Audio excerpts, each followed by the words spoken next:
Assalamualaikum warahmatullahi wabarakatuh. Halo teman-teman mahasiswa, para peneliti muda, dan rekan-rekan akademisi. Hari ini kita akan membahas bagaimana menyusun artikel ilmiah hingga menembus jurnal bereputasi internasional.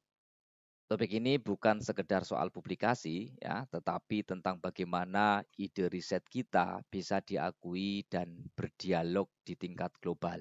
Publikasi di jurnal bereputasi seperti Sustainability atau Journal of Cleaner Production bukan suatu keberuntungan, melainkan hasil dari proses terencana, sistematis, dan terukur. Dari ide riset hingga publikasi global dengan langkah yang terarah dan terukur, menggambarkan bahwa publikasi bukan tujuan akhir, tapi perjalanan ilmiah dari menemukan ide, membangun teori, melakukan analisis, hingga menulis dengan gaya akademik yang tepat. Materi ini saya susun ya sebagai panduan praktis bagi dosen, mahasiswa, dan peneliti yang ingin menulis artikel berkualitas tinggi dan layak terbit di jurnal bereputasi. Karena menulis artikel ilmiah ini adalah cara seorang peneliti berbicara kepada dunia.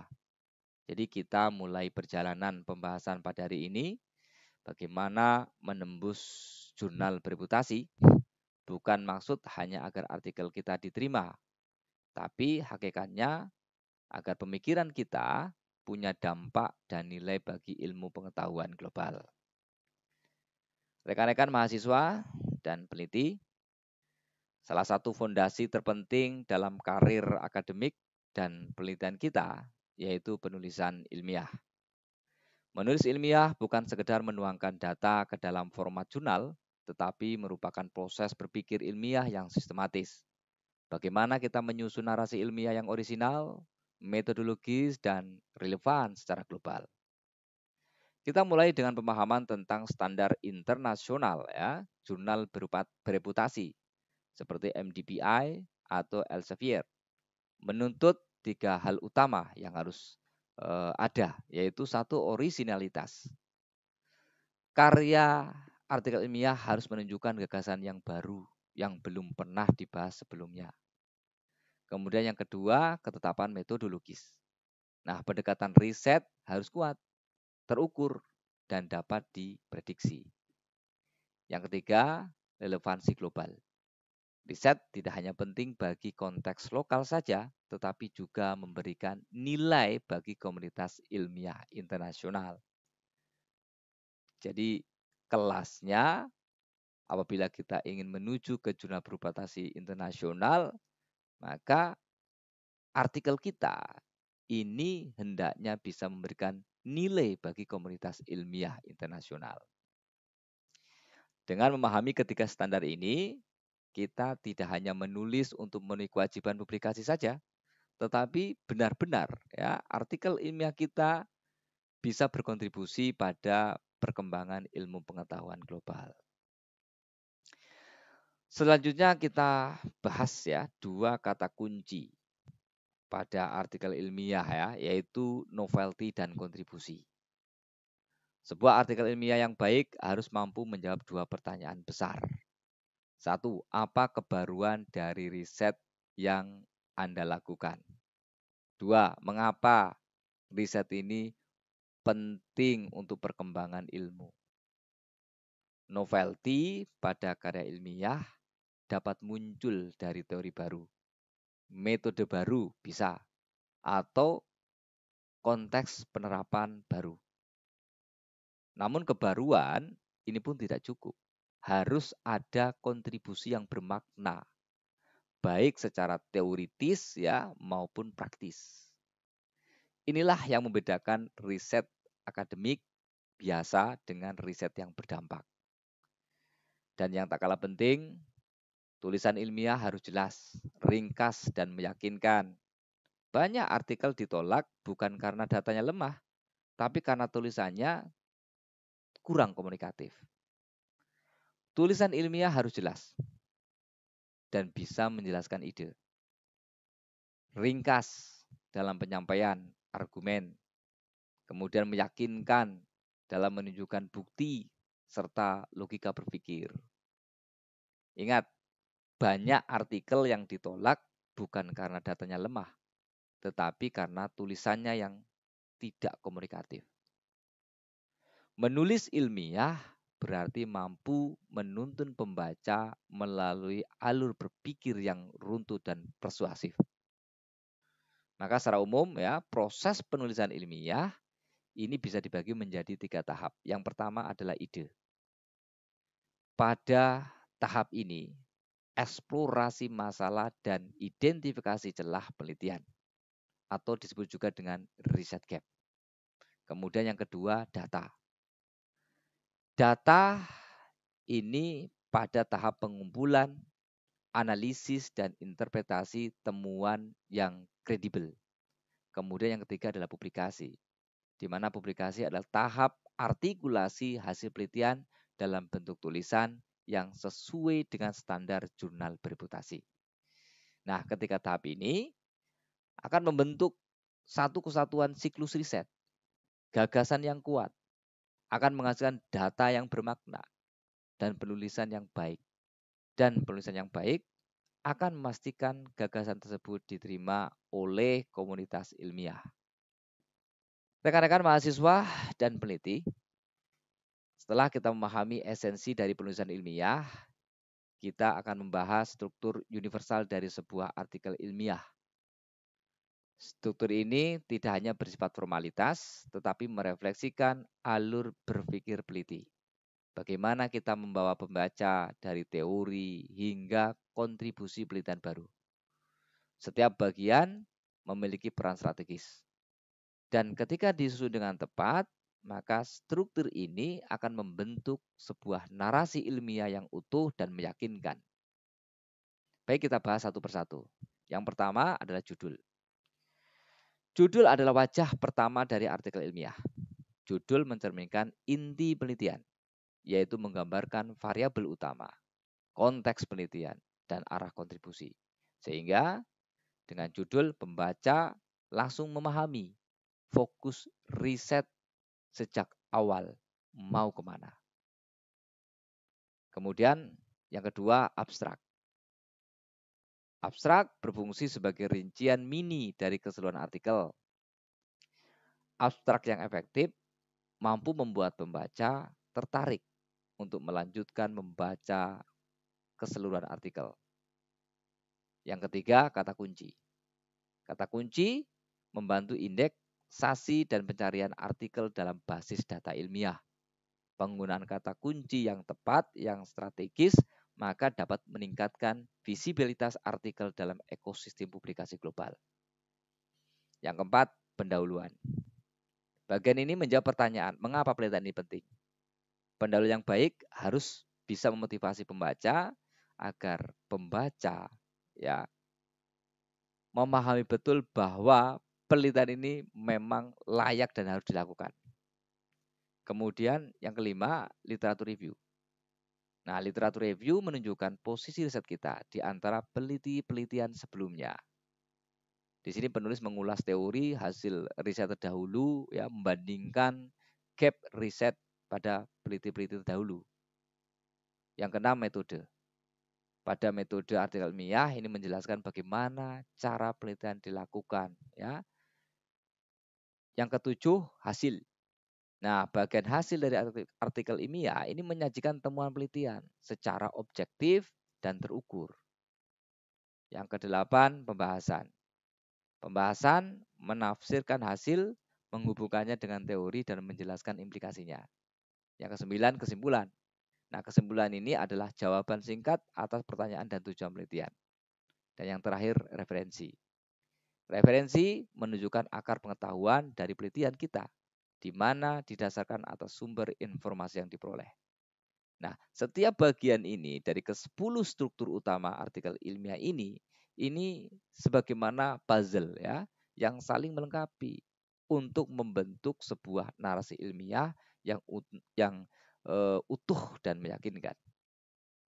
Rekan-rekan peneliti dan mahasiswa, pada bagian ini kita bahas struktur dari artikel ilmiah, yaitu bagaimana kita membangun narasi ilmiah yang kuat mulai dari judul, abstrak, hingga kata kunci. Beberapa elemen penelitian yang menjadi gerbang utama visibilitas dan daya saing dari publikasi yaitu satu judul ya atau title. Judul ini adalah wajah pertama dari artikel Anda. Judul adalah elemen pertama yang dibaca oleh editor, reviewer, dan mesin pencari ilmiah. Karena itu, judul harus berfungsi sebagai cermin kebaruan atau novelty dan pintu masuk pembaca ke inti riset kita. Ada beberapa prinsip utama ya dalam merumuskan judul yang efektif. Dalam membuat judul, gunakan kalimat yang singkat, spesifik, dan mencerminkan kebaruan. Sebaiknya hindari frasa yang sifatnya umum, ya, seperti analisis pengaruh, bla bla bla bla, yang sekiranya terlalu generik dan tidak memberikan nilai strategis dan daya tarik.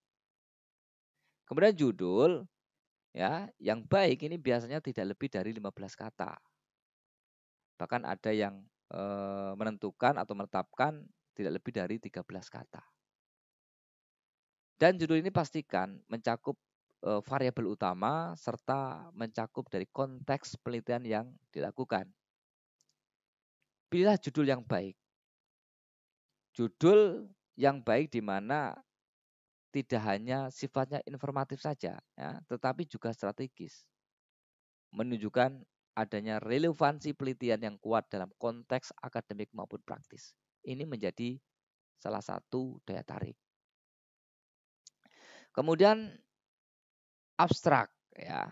Abstrak ini juga penting untuk memberikan daya tarik, ya, atau meningkatkan visibilitas. Abstrak merupakan miniatur artikel ilmiah. Ringkasannya harus padat, jelas, dan informatif dari keseluruhan riset. Pada abstrak ini kemampuan penulis diuji, ya, untuk merangkum seluruh gagasan dalam satu paragraf padat sekitar 150 sampai 250 kata. Biasanya ya kurang lebih 8 sampai 10 kalimat efektif pada abstrak.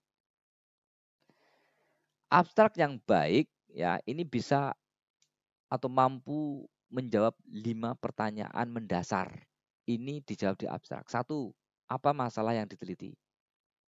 Jawabannya harusnya ada di abstrak. Mengapa penting untuk diteliti atau dikaji? Jawabannya seharusnya ada di abstrak. Bagaimana metode atau pendekatan yang digunakan dalam penelitian? Harusnya bisa dijawab di abstrak. Kemudian apa hasil utama yang ditemukan? Bisa dijawab di abstrak. Apa implikasi atau kontribusi penelitian? Ini juga bisa dijawab di abstrak. Jadi 5 ini seharusnya ya abstrak menaungi atau bisa dijawab di abstrak. Nah, pada abstrak silakan gunakan bahasa yang objektif, sifatnya informatif, dan padat, tanpa sitasi atau tanpa adanya kutipan pustaka. Tulis dengan gaya naratif ilmiah ya yang runtut. Menggunakan past tense untuk menggambarkan hasil yang sudah diperoleh. Karena memang penelitian tersebut sudah diperoleh, sudah dilakukan.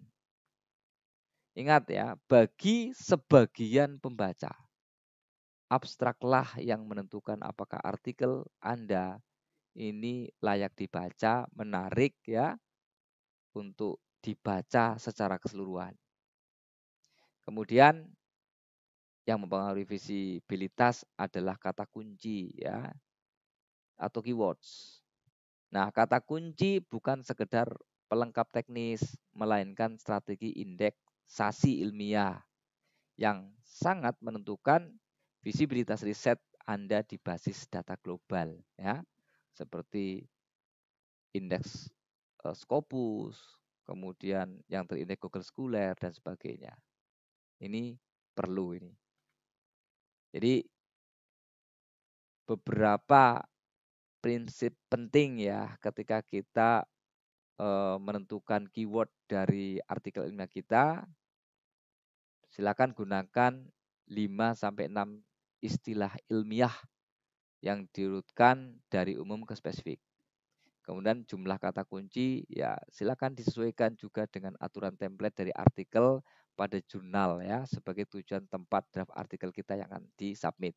Karena memang aturannya ketentuan berapa maksimal keyword untuk pada artikel kita itu ya sesuai dengan ketentuan pengelola jurnal. Dilihat ya sebelum kita mensubmit bagaimana aturannya. Kemudian pada keyword hindari kata yang terlalu umum ya seperti analisis atau efek dan sebagainya. Silakan pilih ya istilah yang mewakili konsep inti riset dan sering digunakan dalam literatur bidang penelitian Anda.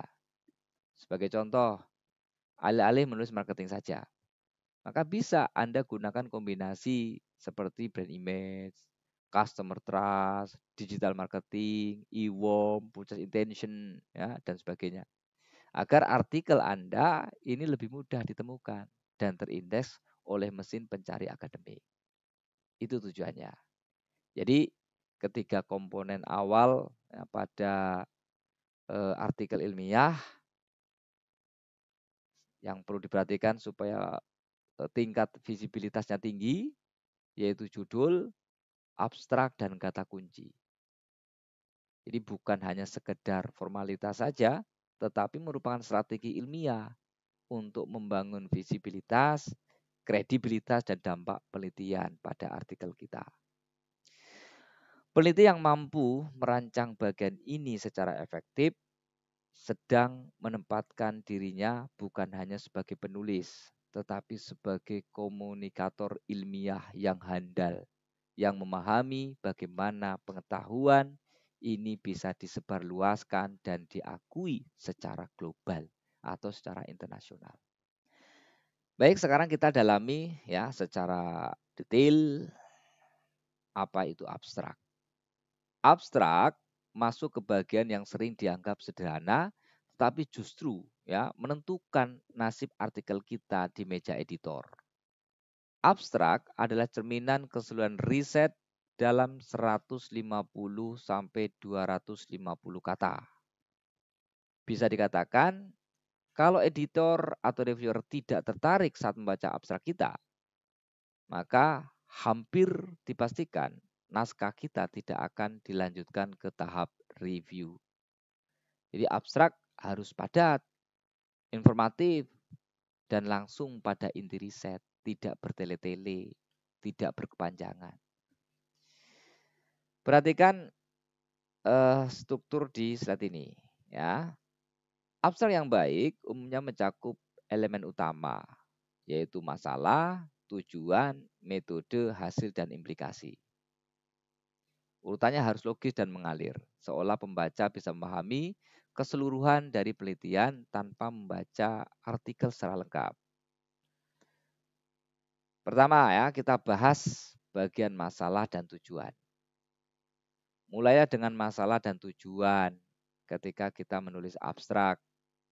Langsung pada konteks ilmiahnya tanpa kalimat pembuka yang sifatnya umum.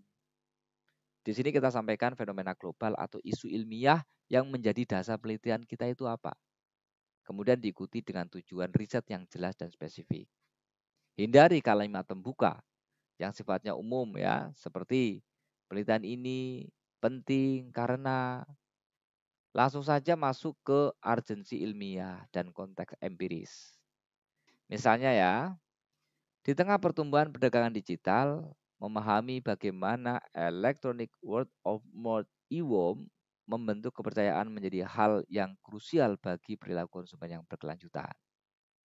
Nah, kalimat ini singkat tapi langsung menggambarkan konteks global, memiliki relevansi dan fokus pada penelitian. Kemudian yang kedua, metode penelitian. Silakan pada abstrak tulis pendekatan yang digunakan. Apakah Anda dalam melakukan penelitian menggunakan pendekatan kuantitatif, kualitatif, atau mixed method? Sertakan di situ teknik sampling, ukuran sampel, dan alat analisisnya. Ya, contohnya, data dari 250 pengguna media sosial dianalisis menggunakan partial least square structural equation modeling Smart PLS 4.0. Nah, kalau kita lihat kalimat ini padat, efisien, dan cukup memberi gambaran tanpa harus menjelaskan yang panjang lebar.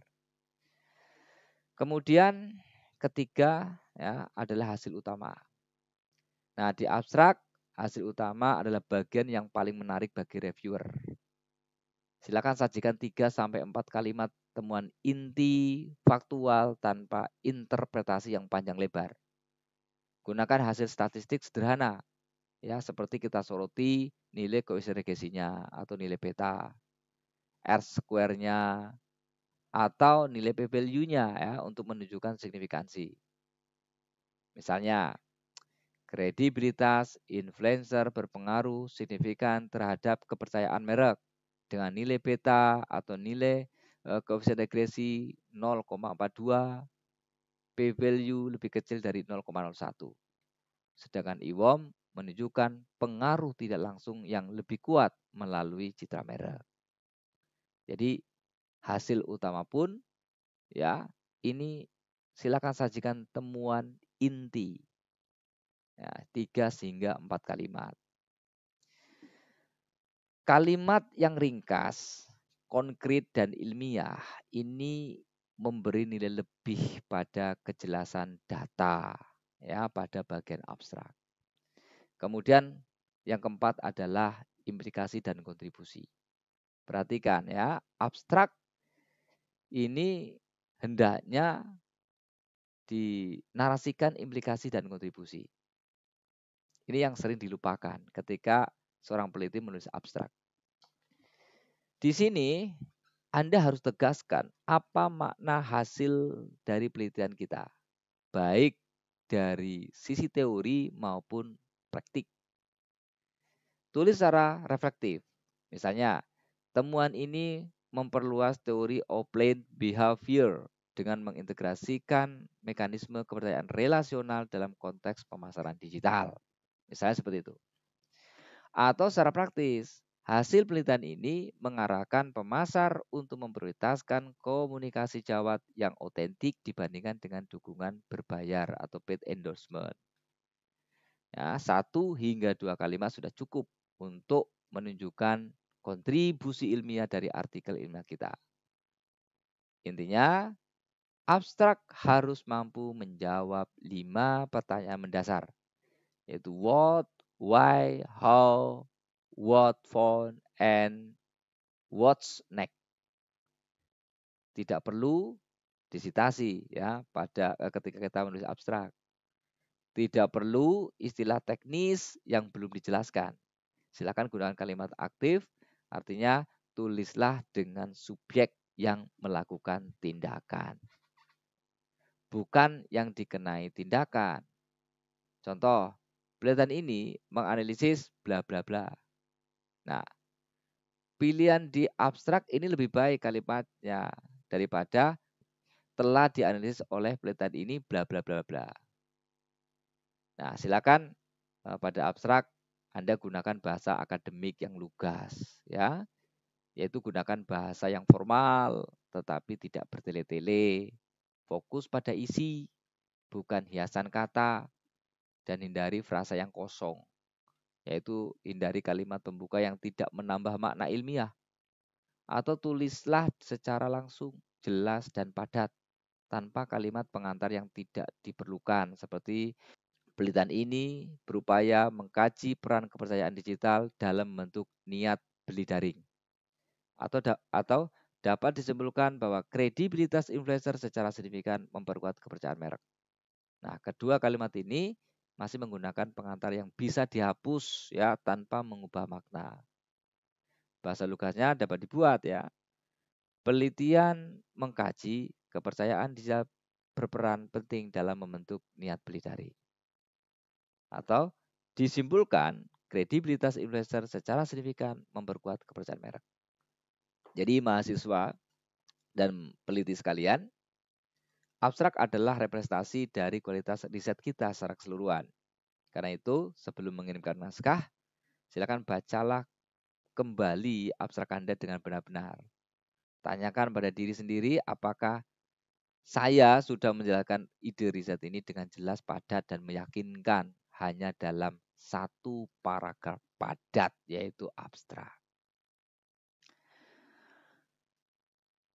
Sekarang kita masuk ke bagian yang sering dianggap mudah, tetapi justru paling menentukan kualitas ilmiah sebuah artikel, yaitu pendahuluan atau introduction. Pendahuluan bukan sekedar pembuka atau ringkasan isi penelitian. Bagian ini adalah argumen ilmiah yang menjelaskan mengapa riset ini penting dilakukan sekarang.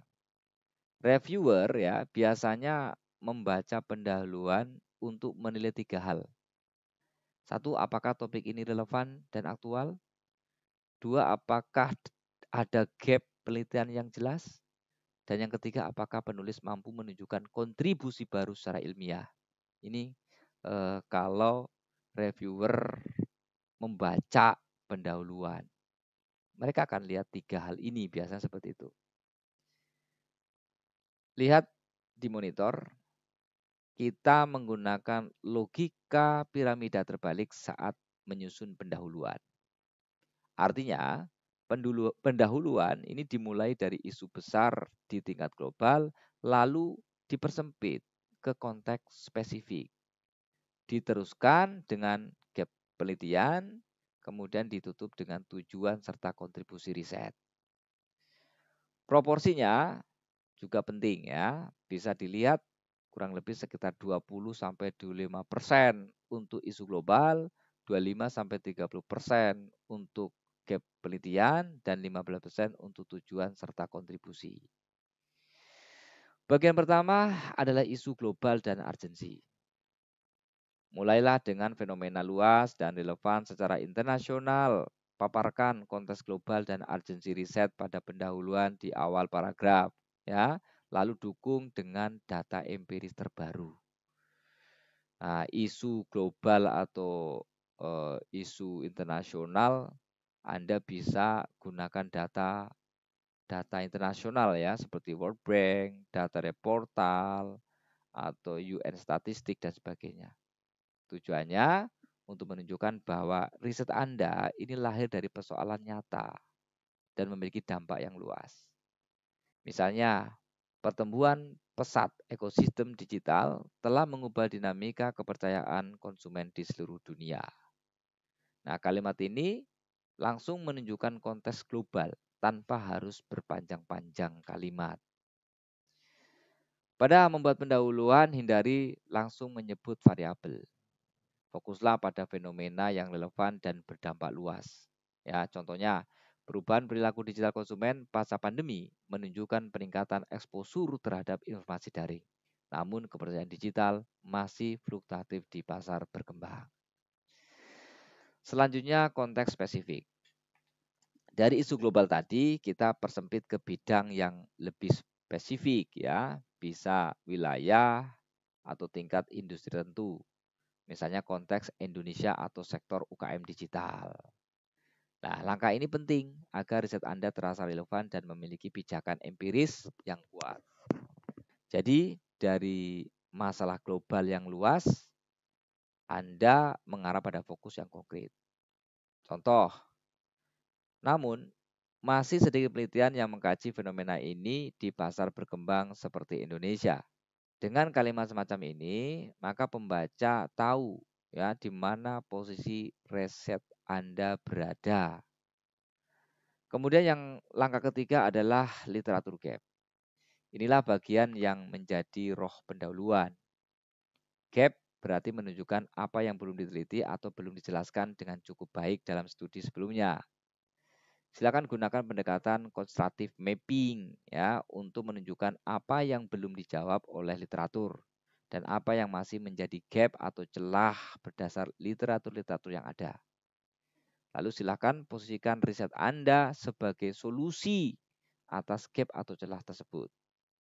Bukan berarti menjadikan penelitian yang lain ya, tetapi ini dalam rangka menegaskan ruang kosong yang masih bisa diisi dari riset Anda.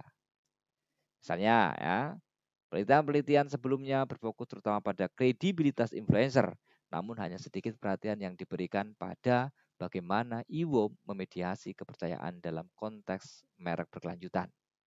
Ini contoh ya, kalimat yang menegaskan adanya celah penelitian dengan elegan ya dan akademik. Kemudian bagian yang terakhir adalah tujuan dan kontribusi riset. Nah, pada pendapat ini menegaskan nilai tambah riset atau sumbangan baru atau novelty dan arah kontribusi. Tujuan penelitian harus spesifik, terukur, dan langsung mengarah pada fokus riset. Hindari pernyataan yang sifatnya umum, seperti untuk mengetahui pengaruh variabel X terhadap Y, bla bla bla bla. Sebaliknya, gunakan nada ilmiah yang tegas dan berbasis model.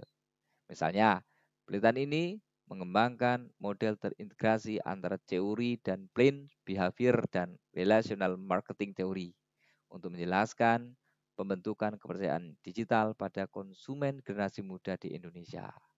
Nah, kalau kalimat semacam ini, maka lebih menunjukkan arah riset yang jelas, berbasis teori, dan memiliki kebaruan. Ini yang menjadi daya tarik. Kemudian hindari kalimat generik ya, seperti penelitian ini bertujuan untuk mengetahui pengaruh bla bla bla bla, karena hal ini terlalu deskriptif. Gunakan nada afirmatif.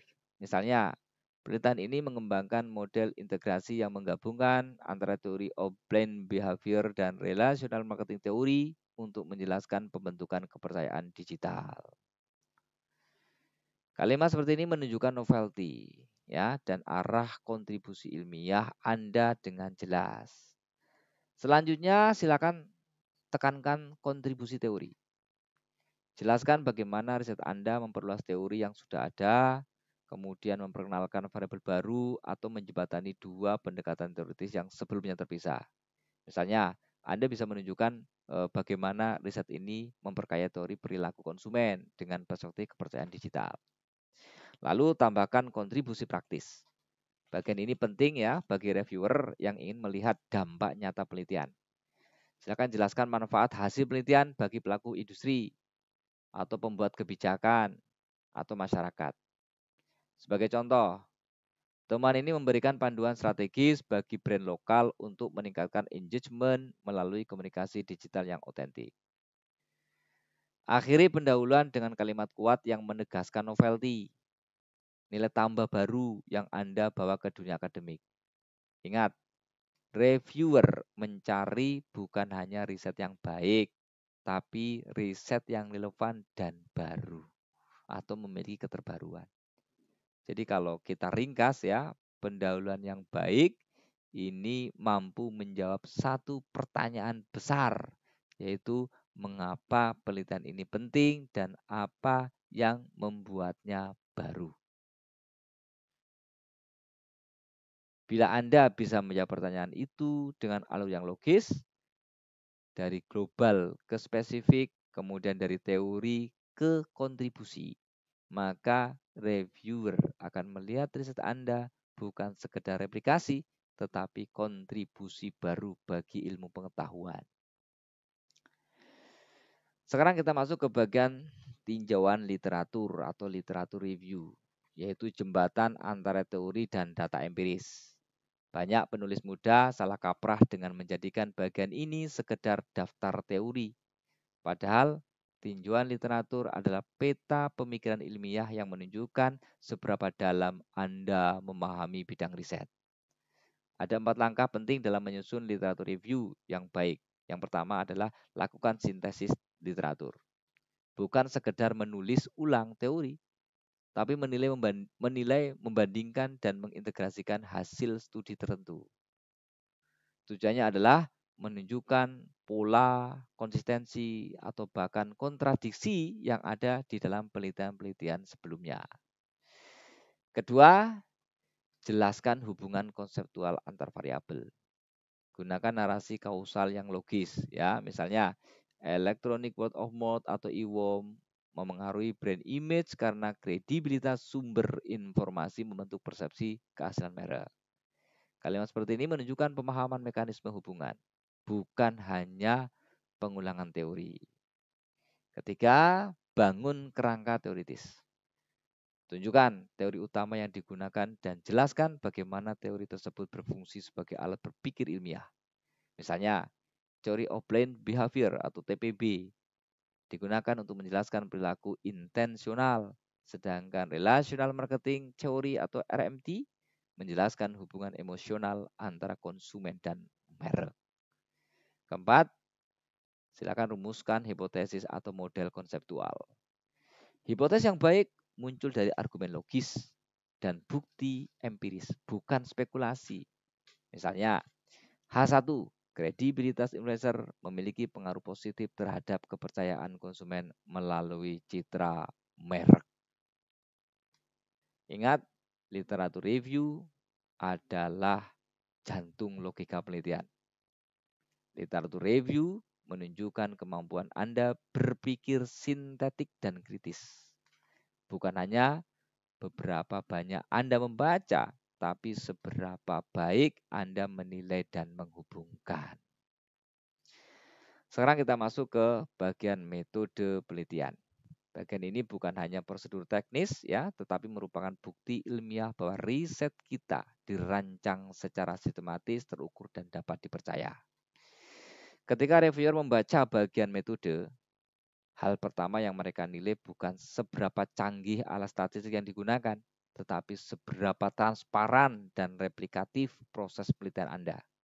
Artinya, metode harus ditulis dengan cukup jelas sehingga peneliti lain dapat mengulangi penelitian Anda dan mendapatkan hasil yang serupa.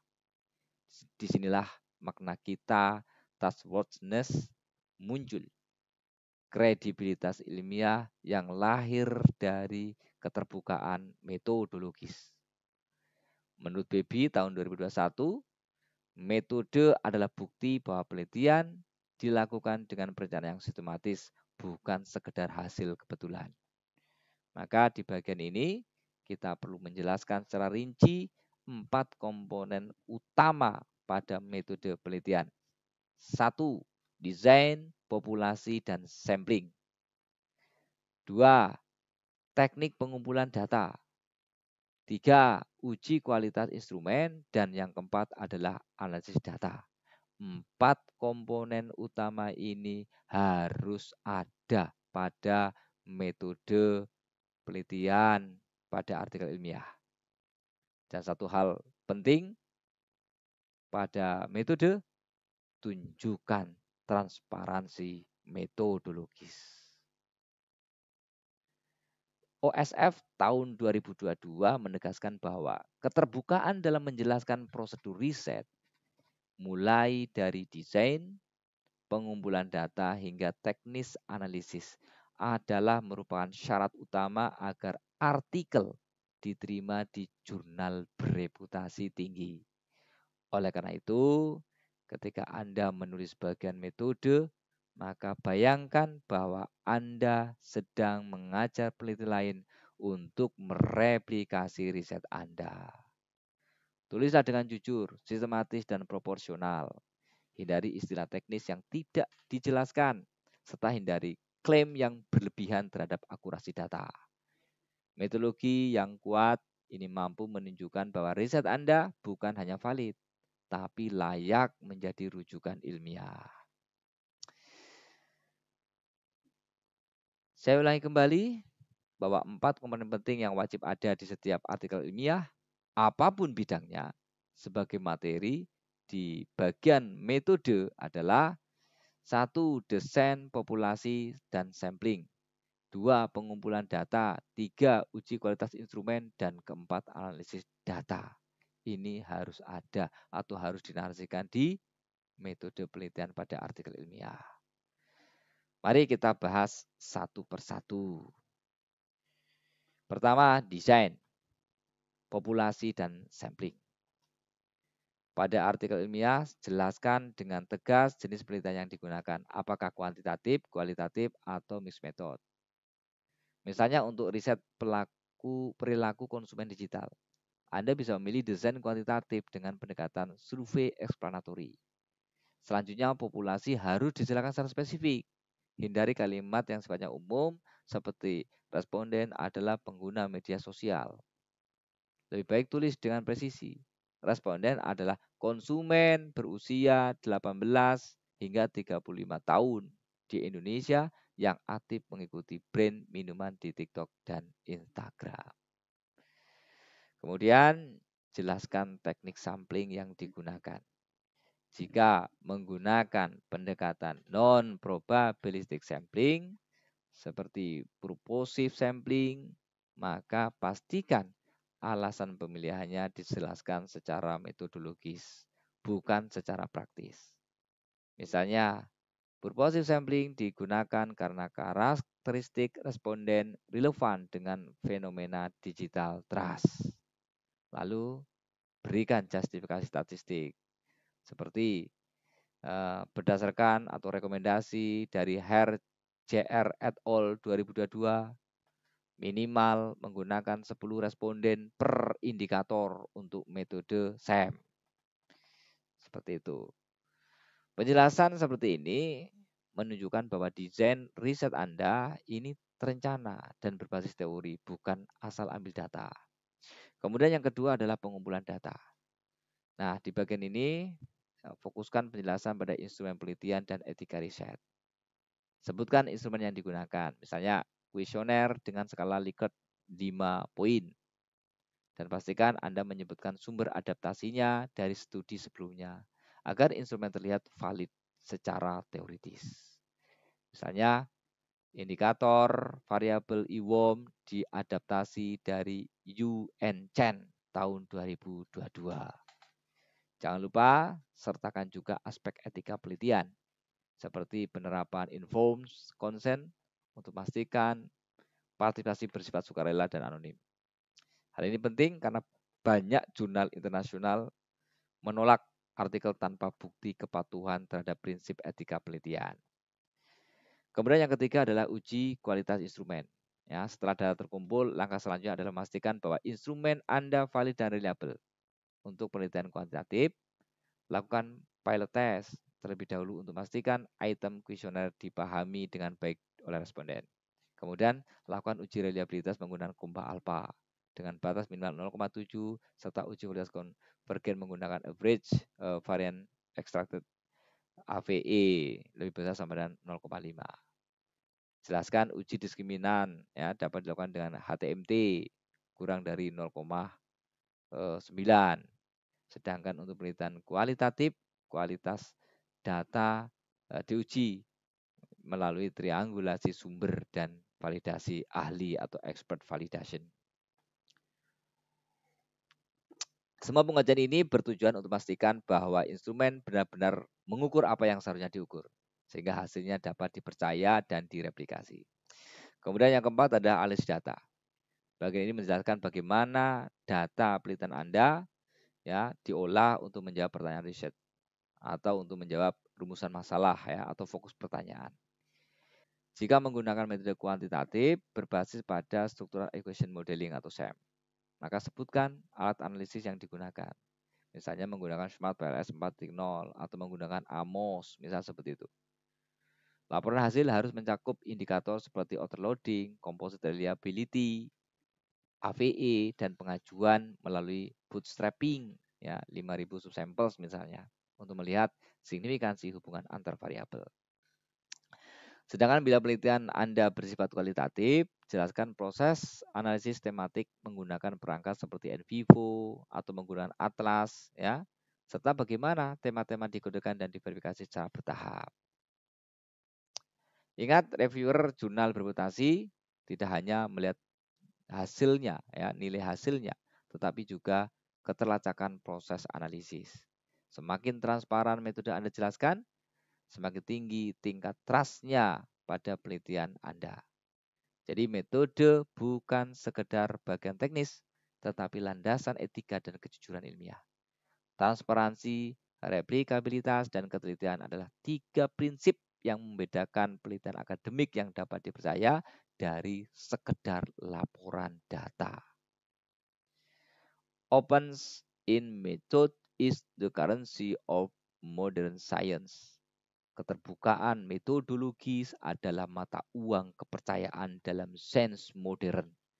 Jadi pastikan bagian metode Anda bukan hanya lengkap, tetapi juga clean, clear, dan kredibel. Baik rekan-rekan mahasiswa dan para peneliti, pada bagian ini kita akan membahas hasil penelitian atau yang sering disebut result atau findings.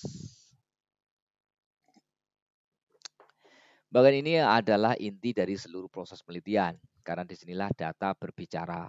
Semua tahapan sebelumnya, mulai dari perumusan masalah, kajian pustaka, hingga metodologi, pada akhirnya akan bermuara pada bagaimana kita menyajikan bukti ilmiah yang telah diproses secara sistematis, faktual, dan ringkas.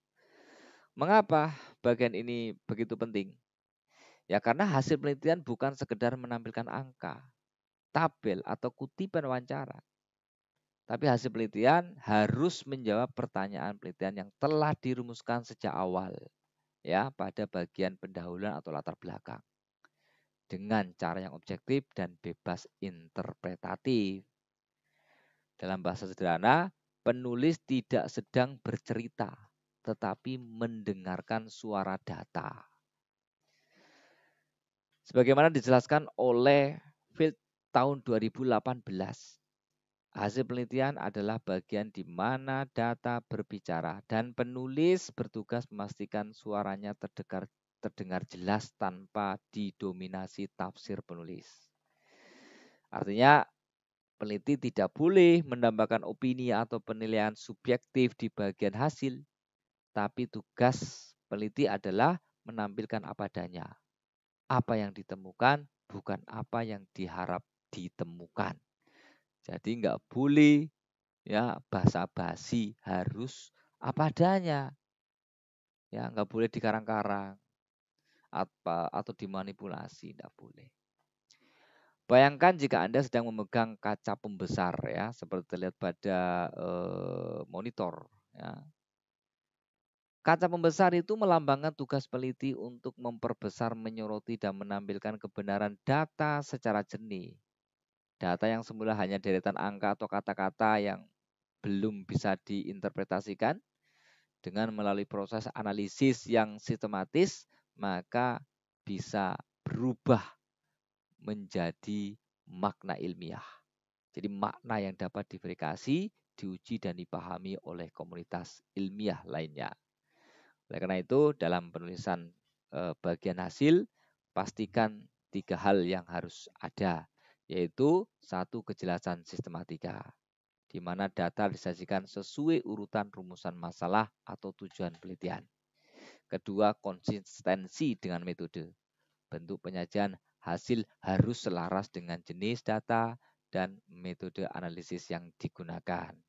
Kemudian yang ketiga adalah keterbukaan terhadap pembaca.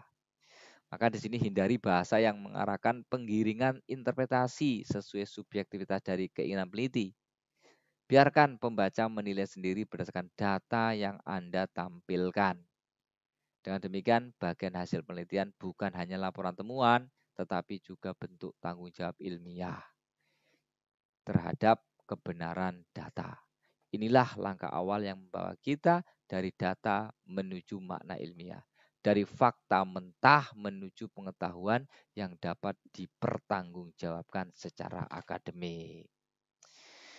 Nah, pada bagian hasil bukan sekedar menampilkan data semata, tetapi menuntun pembaca memahami cerita ilmiah di balik angka atau narasi. Ini adalah poin kunci sebuah penelitian yang baik, tidak berhenti pada penyajian data, tetapi mampu mengarahkan pembaca untuk melihat makna ilmiah di balik data tersebut tanpa menambahkan interpretasi pribadi yang berlebihan. Sekarang kita lihat ya 2 pendekatan utama dalam penulisan hasil kuantitatif dan kualitatif. Pertama, kuantitatif ya. Dalam penelitian kuantitatif, hasil penelitian adalah data yang berbicara melalui angka. Di sini peneliti berperan sebagai penerjemah struktur data menjadi informasi yang mudah dipahami.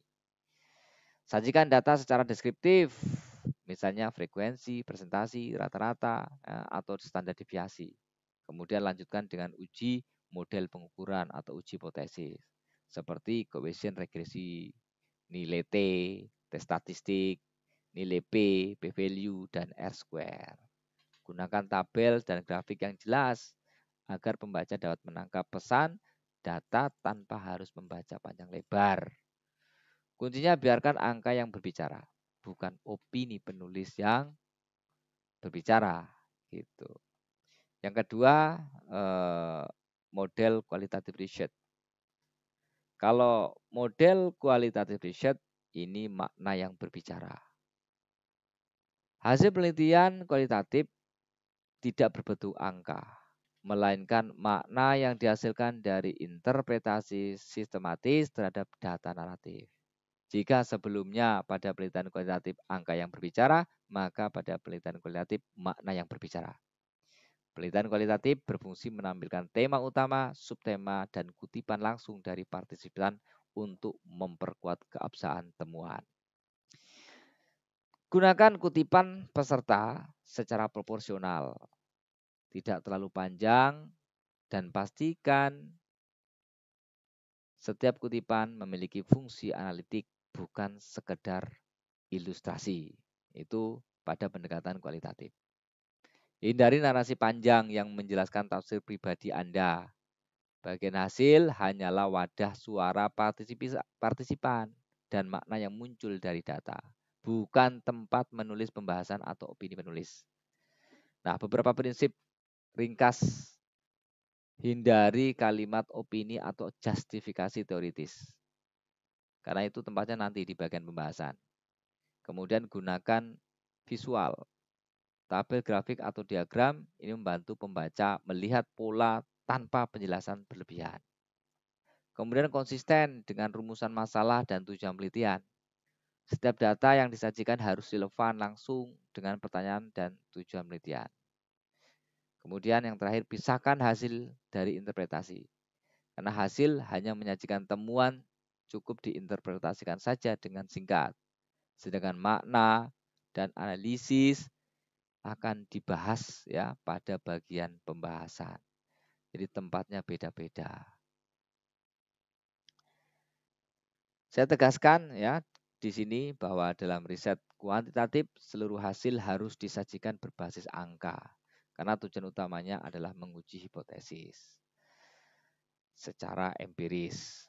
Jadi bagian hasil tidak bisa ditulis secara naratif bebas, tetapi harus mengikuti alur logis, mulai dari deskripsi data, uji instrumen, hingga pengujian model struktural. Deskripsi data dan profil responden. Nah, ini langkah pertama dalam pelaporan hasil kuantitatif adalah menjelaskan siapa respondennya, bagaimana distribusi datanya. Tujuannya bukan untuk memberi konteks, tetapi juga menunjukkan representativitas data. Contohnya kita dapat menulis, sebanyak 58% responden berusia 21 sampai 30 tahun dan 62% berjenis kelamin perempuan. Gunakan statistik deskriptif seperti mean, standard deviation, range untuk memberikan gambaran umum tentang data. Nah, tahap ini ringkas dan sifatnya informatif, tanpa menambahkan interpretasi atau spekulasi. Kuncinya, silakan tampilkan siapa yang diteliti dan bagaimana karakteristik datanya. Selanjutnya, uji validitas dan reliabilitas. Setelah data dideskripsikan, tahap berikutnya adalah memastikan bahwa alat ukur yang digunakan benar-benar sahih dan konsisten. Inilah tahap di mana kita berbicara tentang kualitas instrumen penelitian.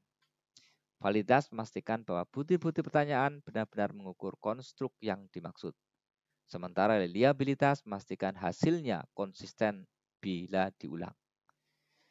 Dalam hal analisis berbasis SEM, Structural Equation Modeling, atau Confirmatory Factor Analysis, CFA, ada beberapa kriteria yang perlu diperhatikan, yaitu faktor loading di atas 0,7, menunjukkan setiap item berkontribusi signifikan terhadap konstruknya.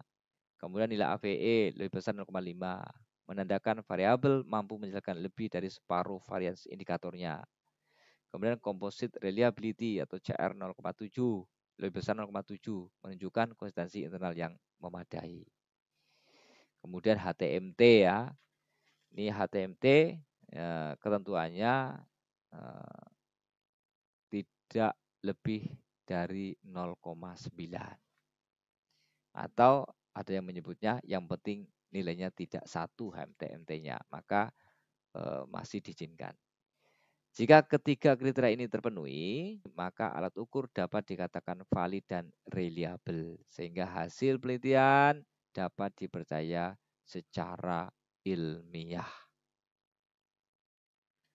Uji model struktural hipotesis. Setelah dilakukan uji validitas dan reliabilitas terkonfirmasi, kita memasuki inti dari analisis kuantitatif, yaitu uji model struktural dan pengujian hipotesis.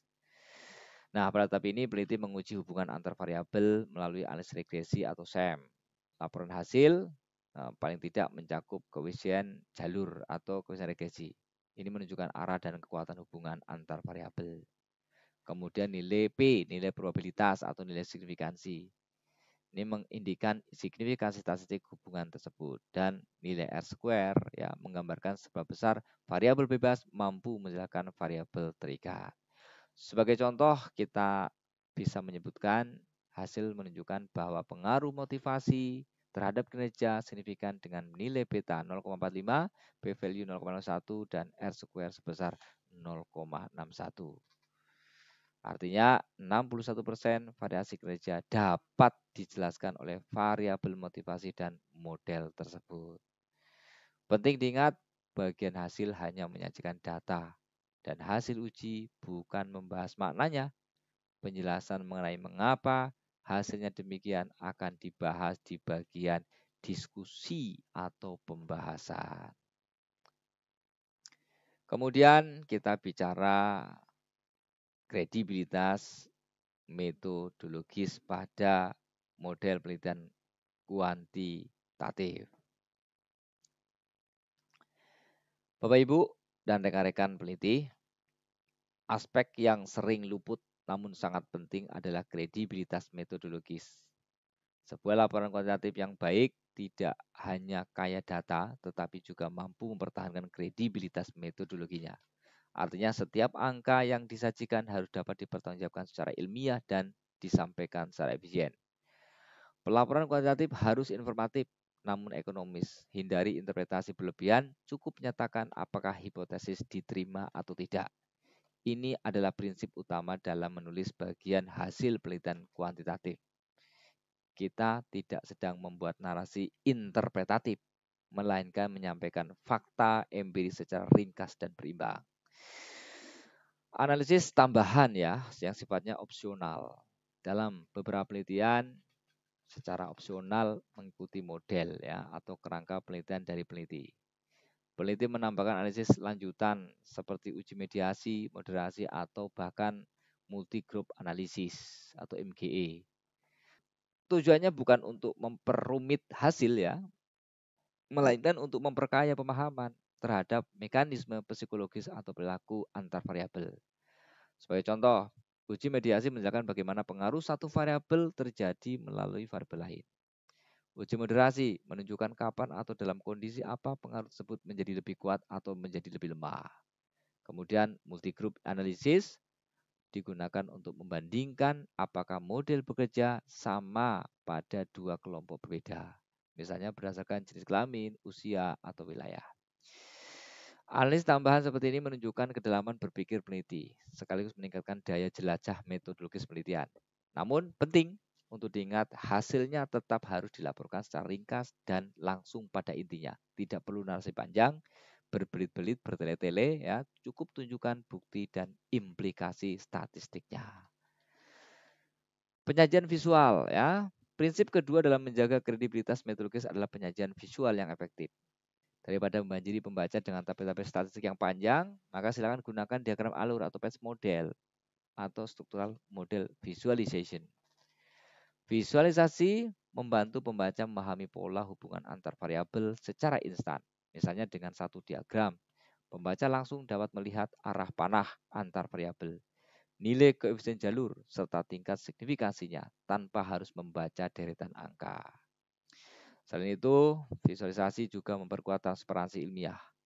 Pembaca dapat menilai apakah model yang diuji sejalan dengan teori yang digunakan. Jadi, visual bukan hanya estetika, tetapi bagian dari scientific clarity. Kredibilitas dalam praktik ilmiah menurut Hare et al. 2021 bahwa pelaporan yang ringkas justru memperkuat kredibilitas metodologis karena tidak membebani pembaca dengan detail teknis yang berlebihan. Artinya, semakin padat dan terarah laporan hasil Anda, semakin tinggi pula nilai keilmiahannya. Jadi, silakan fokus utama dari pendekatan ini adalah presisi, bukan banyaknya tulisan. Kredibilitas ilmiah dibangun bukan dari banyaknya angka yang disajikan, melainkan kejelasan, ketepatan, dan konsistensi metodologi dalam menafsirkan angka-angka tersebut. Setelah sebelumnya kita bahas pendekatan kualitatif yang berbasis angka dan pengujian hipotesis, sekarang kita beralih ke pendekatan yang memiliki karakter berbeda, yaitu pendekatan kualitatif yang berfokus pada makna, konteks, dan narasi pengalaman manusia. Jika riset kualitatif menekankan pada angka berbicara, maka dalam riset kualitatif kita berupaya membuat makna berbicara. Tujuannya bukan untuk menguji hipotesis, melainkan menemukan pola dan tema yang muncul secara alami dari data lapangan. Riset kualitatif melihat dunia melalui sudut pandang partisipan, memahami bagaimana mereka memaknai pengalaman, tindakan, dan realitas sosial yang mereka hadapi. Oleh karena itu, bagian hasil dalam penelitian kualitatif selalu berupaya menghadirkan cerita ilmiah di balik data. Deskripsi partisipan. Langkah pertama adalah menyajikan profil partisipan. Bagian ini berfungsi untuk memberikan konteks kepada pembaca. Siapa mereka, berapa jumlahnya, bagaimana karakteristiknya, dan dalam konteks apa mereka terlibat dalam penelitian. Misalnya, Anda dapat menuliskan bahwa penelitian melibatkan 12 pelaku usaha kecil perempuan di sektor kuliner yang aktif, memasarkan produknya secara daring selama pandemi. Deskripsi ini bukan sekedar formalitas, melainkan bagian penting dari transparansi metodologis. Karena pemahaman terhadap makna selalu bergantung pada siapa yang mengalaminya dan dalam konteks apa pengalaman itu terjadi. Kemudian yang kedua adalah analisis tematik. Setelah data dikumpulkan, proses berikutnya adalah analisis tematik, yaitu proses mengidentifikasi pola atau tema utama yang muncul dari data wawancara, observasi, atau dokumen. Misalnya, dari wawancara dengan para pelaku usaha muncul tema seperti authenticity drives trust. Kehasilan produk ternyata menjadi faktor utama kepercayaan pelanggan. Gunakan kutipan langsung dari partisipan untuk mendukung setiap tema yang Anda temukan. Kutipan ini penting ya untuk menjaga keaslian suara partisipan dan menunjukkan bahwa interpretasi Anda benar-benar didasarkan pada data, bukan asumsi peneliti. Jadi pada tahap ini, kita tidak berbicara dalam angka, melainkan dalam makna membiarkan kata-kata partisipan menyusun kisah ilmiah yang berbobot. Kemudian yang ketiga adalah keterkaitan antar tema. Langkah berikutnya adalah menjelaskan hubungan antar tema. Kita berusaha melihat bagaimana satu tema berinteraksi dengan tema lainnya, sehingga menghasilkan pemahaman yang utuh tentang fenomena yang diteliti. Misalnya, tema keaslian mungkin berkaitan erat dengan kepercayaan dan loyalitas pelanggan. Keterkaitan ini bisa divisualisasikan melalui peta tematik atau diagram hubungan yang membantu pembaca memahami alur makna tanpa harus membaca narasi panjang. Visualisasi seperti ini adalah bentuk kejelasan ilmiah dalam penelitian kualitatif sederhana, namun bermakna. Pada akhirnya, pendekatan kualitatif mengajak kita untuk tidak berhenti pada data, tetapi menyelami makna di balik cerita. Kita tidak sekedar menuliskan apa yang dikatakan partisipan, melainkan menafsirkan mengapa mereka mengatakannya dan bagaimana hal itu mencerminkan realitas sosial mereka. Pendekatan kualitatif ini ya menuntut kepekaan intelektual dan empati ilmiah. Karena peneliti berperan sebagai jembatan antara pengalaman manusia dan pengetahuan akademik. Kredibilitas dan gaya penyajian kualitatif. Dalam riset kualitatif, hasil penelitian bukan sekedar kumpulan kutipan dari partisipan, ini adalah cerita ilmiah yang efektif dan teruji secara metodologis. Artinya, peneliti tidak hanya menjadi pencerita, tetapi juga menjadi penjaga validitas makna. Memastikan bahwa apa yang dituliskan benar-benar mewakili pengalaman partisipan, bukan sekedar tafsir subjektif dari peneliti. Kita bahas 3 unsur yang penting yang menopang kredibilitas dan gaya penyajian dalam hasil penelitian kualitatif. 1. Interpretasi awal. Bagian pertama adalah interpretasi awal. Di sini peneliti menjelaskan secara singkat bagaimana temuan-temuan utama menjawab pertanyaan penelitian. Namun penting diingat, pada bagian hasil, interpretasi tidak boleh terlalu dalam ya, atau bersifat teoritis. Kita hanya memberi isyarat makna, bukan kesimpulan akhir. Misalnya, peneliti dapat menuliskan bahwa sebagian besar partisipan memandang keaslian produk sebagai kunci kepercayaan pelanggan. Kalimat seperti ini sudah cukup ya, untuk menunjukkan arah temuan, tanpa harus menjelaskan teori kepercayaan atau perilaku konsumen. Pendekatan ini mempersiapkan pembaca menuju bagian discussion, di mana interpretasi teoritis akan dibahas lebih mendalam. Validitas temuan. Bagian kedua adalah validitas temuan yang menjadi inti dari kredibilitas metodologis dalam riset kualitatif. Berbeda dengan kuantitatif yang mengandalkan reliabilitas statistik. Kualitatif mengandalkan pada ketepatan proses dan kejujuran interpretasi. Ada beberapa teknik utama untuk menjaga validitas dari pendekatan kualitatif. Pertama adalah triangulasi data, yaitu dengan cara membandingkan informasi dari berbagai sumber atau metode untuk memastikan konsistensi. Kemudian yang kedua adalah peer debriefing, yang mendiskusikan hasil analisis dengan rekan peneliti lain agar interpretasi tidak bias. Kemudian yang ketiga adalah member checking, yaitu menginformasi kembali hasil temuan kepada partisipan untuk memastikan kesesuaian makna dengan pengalaman mereka. Seperti yang dijelaskan oleh Novel dan kolega 2017, kredibilitas dalam riset kualitatif muncul dari transparansi proses analisis dan keterlibatan reflektif peneliti, bukan dari angka signifikan. Dengan demikian, keandalan hasil kualitatif tidak diukur melalui statistik, melainkan melalui kejujuran metodologis. Kemudian unsur yang ketiga adalah fokus narasi. Gaya penyajian kualitatif harus membangun alur cerita yang jelas, mulai dari tema utama, diikuti oleh subtema, lalu penjelasan makna yang relevan dengan konteks penelitian. Gunakan bahasa yang hidup namun tetap ilmiah. Misalnya, jelaskan bagaimana partisipan menggambarkan perubahan, ketakutan, atau harapan mereka terhadap suatu fenomena sosial. Hindari penggunaan tabel, statistik, atau angka persentase. Sebaiknya kuatkan narasi dengan kutipan partisipan yang autentik agar pembaca dapat mendengar langsung suara lapangan. Sebagai pengingat, kita perlu memahami perbedaan mendasar antara dua pendekatan besar. Kuantitatif berfokus pada angka dan pengujian hipotesis, sedangkan kualitatif berfokus pada makna dan pola tematik. Perbedaan ini bukan sekedar teknis, tetapi epistemologis, yaitu perbedaan cara pandang terhadap kebenaran ilmiah. Kuantitatif bertanya seberapa besar pengaruhnya, seberapa besar korelasinya, seberapa besar dominan terhadap suatu pilihan. Besaran ini adalah angka. Sedangkan kualitatif bertanya, mengapa dan bagaimana makna itu muncul. Maka dalam penyajian kualitatif, peneliti berperan bukan hanya sebagai pengumpul data, tetapi sebagai penafsir makna dengan integritas ilmiah. Kredibilitasnya tidak tertarik pada banyaknya kutipan, tetapi pada kedalaman refleksi dan ketelitian proses analisis.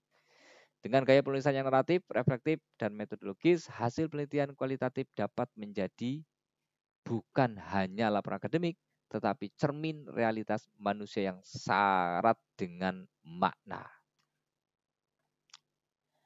Kita sampai pada bagian yang sering disebut sebagai jiwa intelektual dari sebuah artikel ilmiah, yaitu bagian dari discussion atau pembahasan.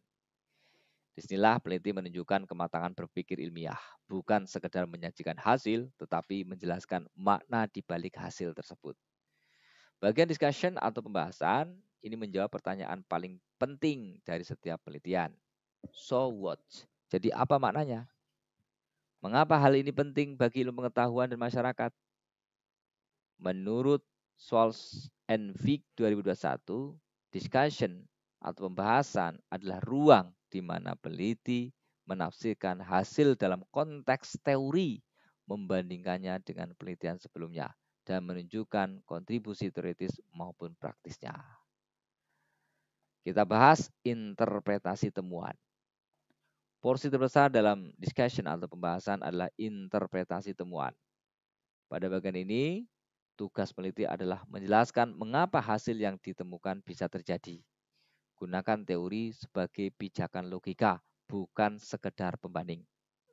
Sebagai contoh, jika hasil menunjukkan bahwa kepemimpinan transformasional bisa meningkatkan kinerja karyawan melalui kepercayaan organisasi, maka diskusikan mengapa kepercayaan itu berperan penting dan bagaimana hasil ini sejalan atau berbeda dari penelitian terdahulu.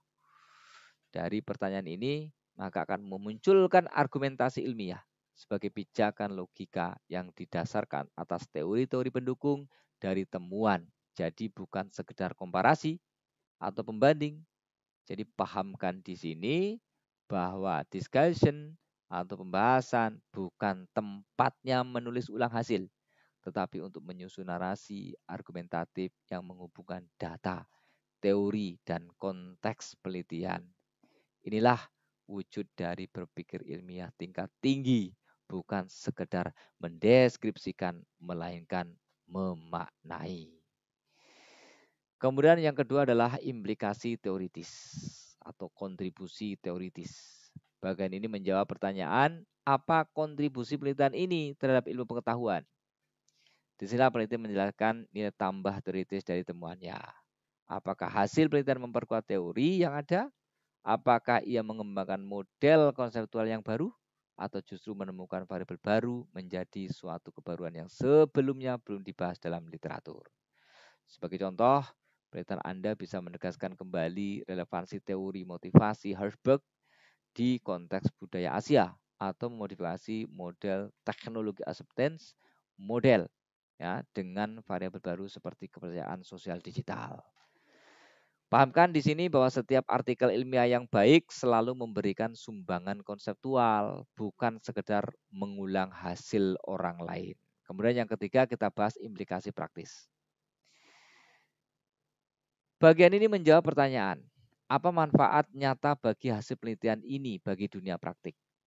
Peneliti harus menjembatani teori dengan kenyataan lapangan, mampu menjelaskan bagaimana temuan dapat diterapkan dalam industri, dalam kebijakan publik, atau masyarakat. Misalnya hasil riset pemasaran dapat membantu perusahaan mengembangkan strategi berbasis komunitas, atau penelitian pendidikan dapat menjadi dasar kebijakan pengajaran adaptif di era digital. Kuncinya adalah menulis dengan bahasa aplikatif namun tetap menjaga ketajaman ilmiah. Kemudian yang keempat adalah keterbatasan dan riset lanjutan. Bagian terakhir dari discussion adalah refleksi kritis. Mengakui keterbatasan penelitian. Keterbatasan bukan kelemahan, tetapi bentuk kejujuran ilmiah. Misalnya, peneliti dapat menyebut keterbatasan pada ukuran sampel atau keterbatasan konteks. Lebih dari itu, peneliti harus memberikan arah untuk riset selanjutnya, seperti menyarankan penelitian longitudinal atau pengujian model baru di sektor yang berbeda. Dengan cara ini, penelitian kita bukanlah titik akhir, melainkan titik awal bagi peneliti berikutnya untuk melanjutkan percakapan ilmiah. Jadi discussion adalah bagian di mana data berbicara dengan teori, dan peneliti menjadi mediator yang menyusun maknanya. Kekuatan bagian ini terletak pada kemampuan analitis dan argumentatif penulis, bukan sekedar kemampuan teknis statistik. Gunakan teori sebagai pemandu, bukan sebagai pengunci. Gunakan hasil sebagai bahan refleksi, bukan sekedar pembenaran. Dan yang terpenting, tunjukkan bagaimana riset Anda memberikan kontribusi baru bagi ilmu dan masyarakat. Dengan demikian, discussion atau pembahasan bukan sekedar bab penutup hasil, tetapi simfoni intelektual yang menegaskan bahwa penelitian Anda layak menjadi bagian dari dialog ilmiah global. Kesimpulan, inilah puncak dari refleksi ilmiah. Tempat meneliti merangkum makna terdalam dari temuan yang telah dihasilkan. Kesimpulan bukan sekedar ringkasan hasil, tetapi sintesis akhir yang menjawab 3 pertanyaan besar. Apa inti temuan penelitian ini? Apa kebaruan atau novelty-nya bagi industri pengetahuan? Kemana arah penelitian ini akan berkembang di masa depan?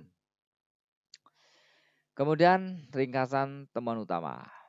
Mulai ada menjelaskan inti temuan secara konseptual tanpa detail statistik. Misalnya e-worm lebih kuat dari influencer marketing karena kredibilitas dan pengalaman nyata. Kemudian fokus pada pesan utama penelitian yang dapat ditarik dari seluruh analisis. Jadi ringkasan temuan harus mewakili makna inti penelitian, bukan mengulang tabel hasil. Kemudian kebaruan ya atau novelty. Tegaskan dengan jelas di mana letak kebaruan ilmiah dari penelitian ini. Kebaruan bisa berupa pendekatan teori baru, model integratif, model penelitian yang berbeda, atau metode yang komprehensif. Misalnya, Anda bisa menegaskan bahwa riset ini mengintegrasikan teori offline behavior dengan rasional marketing teori, sehingga memperluas pemahaman tentang bagaimana niat perilaku dan relasi emosional berperan dalam strategi pemasaran modern. Bagian ini penting karena novelty adalah alasan utama mengapa riset Anda layak dipublikasikan dan layak dikutip oleh peneliti lain. Kemudian yang ketiga adalah kontribusi atau implikasi. Setelah kebaruan, uraikan kontribusi nyata dari penelitian Anda, baik secara teoritis maupun praktis. Untuk implikasi praktis, sampaikan bagaimana hasil penelitian ini dapat digunakan oleh para praktisi, para pembuat kebijakan, dan masyarakat luas, misalnya seperti itu. Misalnya, penelitian ini memberi panduan bagi pemasar untuk beralih dari strategi promosi yang manipulatif ke strategi community engagement atau authentic communication yang membangun kepercayaan jangka panjang. Selain itu, hasil penelitian ini juga dapat digunakan untuk mendukung regulasi etika digital, terutama di era ketika transparansi dan keaslian komunikasi menjadi semakin penting. Dengan demikian, kontribusi bukan hanya untuk memperkuat teori, tetapi juga menyentuh aspek kehidupan nyata. Kemudian yang keempat adalah keterbatasan dan arah riset lanjutan. Akuilah keterbatasan penelitian dengan sikap ilmiah dan reflektif. Keterbatasan bukan kelemahan, tetapi landasan untuk pengembangan penelitian berikutnya. Dengan demikian, kesimpulan tidak hanya menutup penelitian, tetapi membuka ruang bagi dialog ilmiah yang berkelanjutan. Referensi. Referensi adalah integritas dan kredibilitas akademik. Setiap penelitian yang baik berarti bukan hanya dengan temuan, tetapi juga dengan daftar pustaka yang mencerminkan integritas akademik. Daftar pustaka bukan sekedar formalitas di akhir laporan.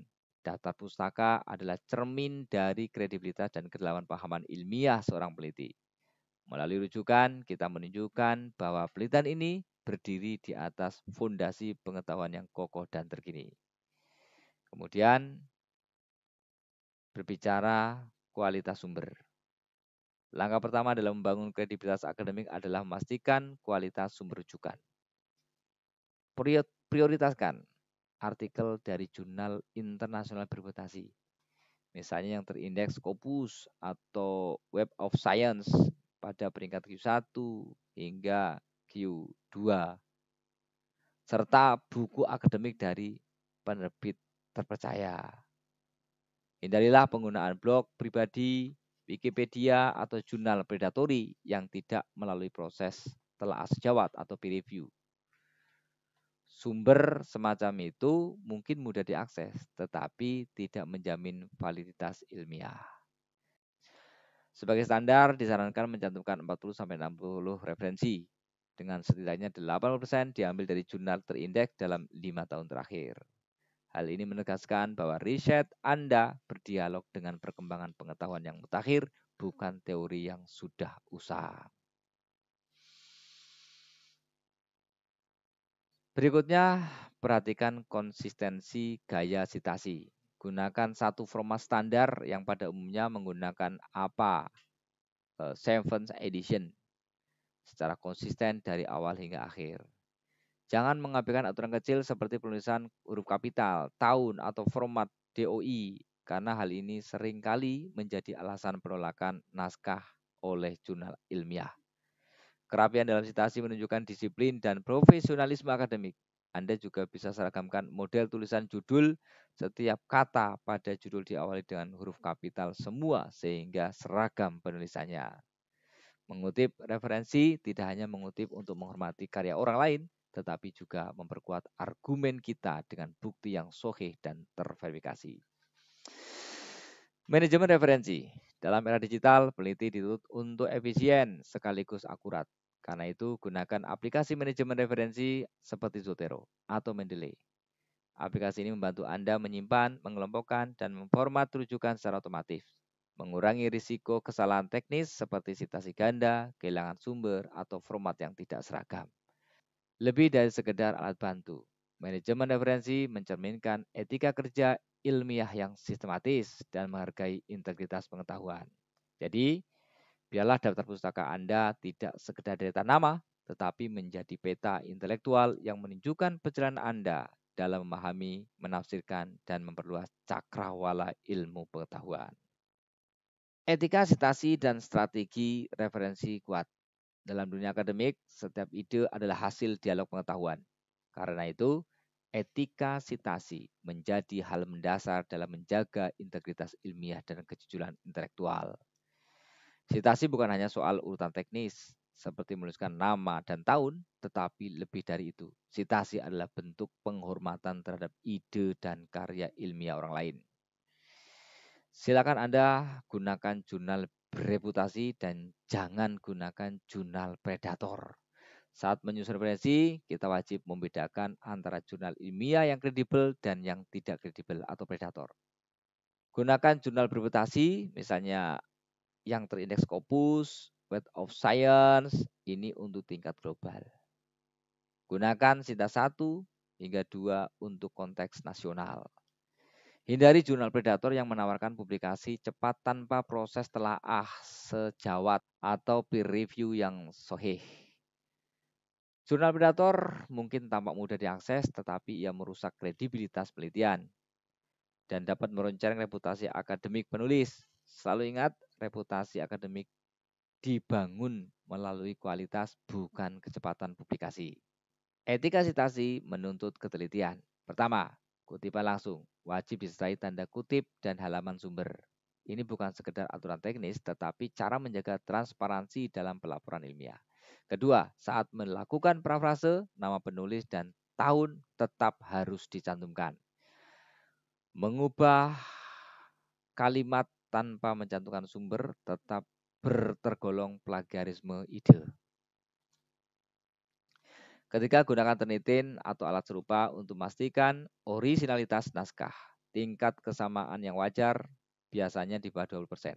Namun yang terpenting adalah memastikan bahwa setiap kemiripan berasal dari kutipan yang sah dan teridentifikasi. Kemudian strategi penyusunan referensi. Setelah seluruh sitasi tercantum, pastikan setiap sumber di teks memiliki pasangan di daftar pustaka.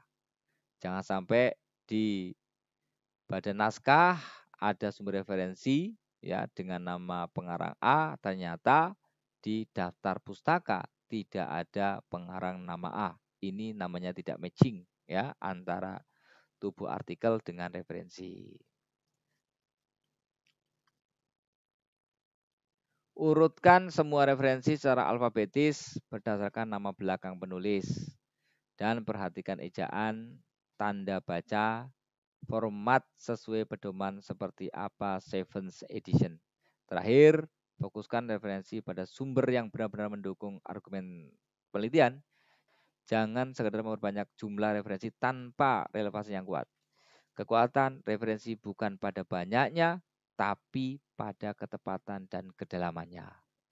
Dengan memilih sumber yang bereputasi, menjaga akurasi citasi, dan menyusun referensi secara sistematis, kita tidak hanya menulis penelitian, kita sedang menjaga kehormatan ilmu pengetahuan itu sendiri.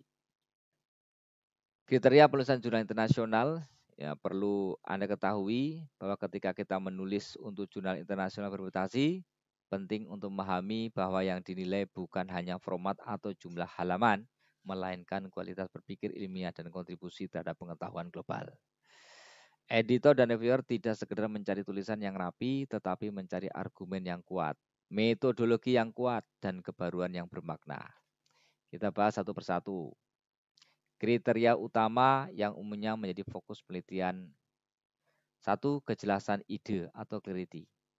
Reviewer ingin melihat apakah gagasan utama kita mudah dipahami sejak paragraf pertama. Tulisan dan kalimat pendek, aktif dan padat.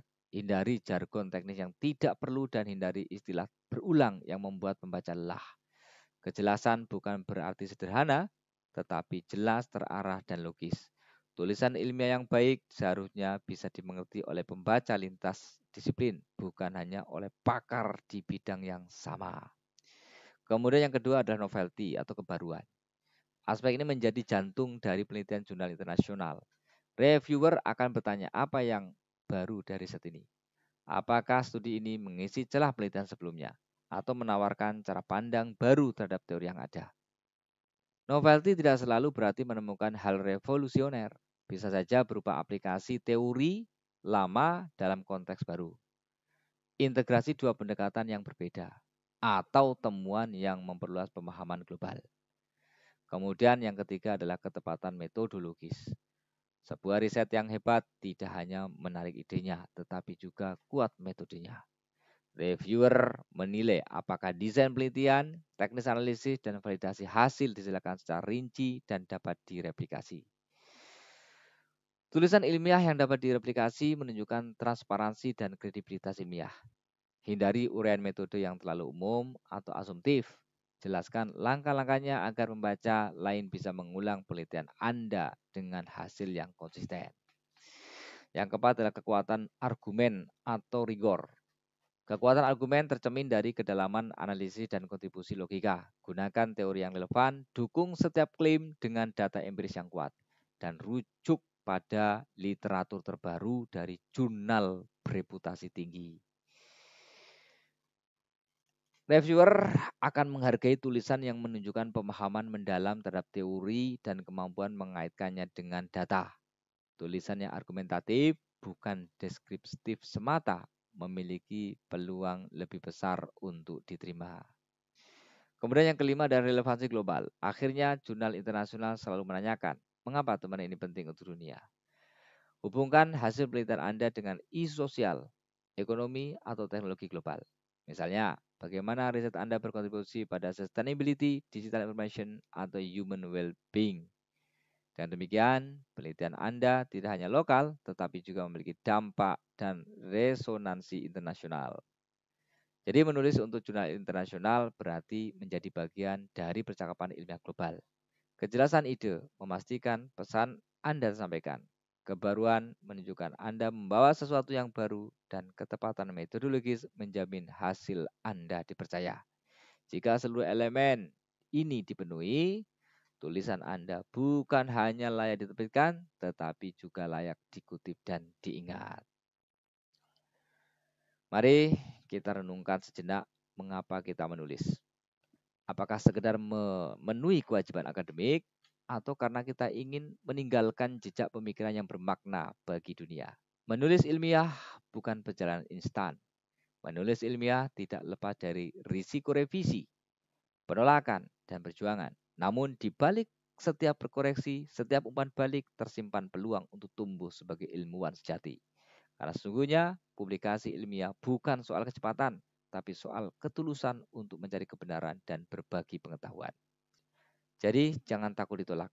Setiap penolakan adalah tanda bahwa kita sedang belajar berbahasa di ruang ilmiah global. Seperti pepatah ilmiah yang sering diucapkan oleh para peneliti senior.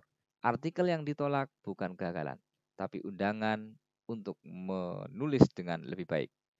Teruslah menulis, teruslah berpikir kritis, dan teruslah berbagi pengetahuan. Jangan menunggu inspirasi datang. Mulailah dari kalimat pertama, sebab setiap karya besar dalam Sains selalu dimulai dari keberanian untuk menulis.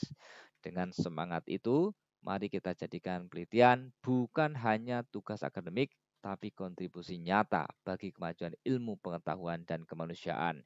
Terima kasih telah mengikuti sesi pelatihan menembus jurnal bereputasi. Semoga narasi ini menginspirasi Anda semua untuk melangkah lebih jauh. Bukan hanya menulis, tapi juga mendengarkan suara ilmu dari dalam diri Anda sendiri. Selamat berkarya dan sampai bertemu di ruang publikasi. Wassalamualaikum warahmatullahi wabarakatuh.